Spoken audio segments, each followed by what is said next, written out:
to keep learning no matter what age you are. Like me, you know, annual 29th birthday, so I'm never going to but it's wonderful. I wanted to say, first of all, thank you to the media that took the time to come. I really do appreciate that.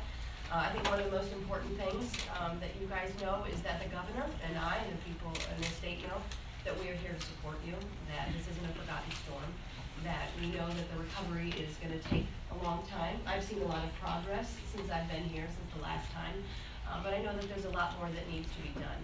And I'm honored here to be joined by the Director Moskowitz, who is doing a phenomenal job. On the ride over in the car, he was educating. Oh, I've got one of those at home. That's like my 2-year-old. I've got a 10-month-old and a 2-year-old. And I'll tell you, sometimes I deal with that on a daily basis. But the director is really devoted to making sure that you guys are getting the funds that you need to be able to be successful, that he's really working through the red tape and the bureaucracy to cut through it to make sure you get the funds as soon as possible.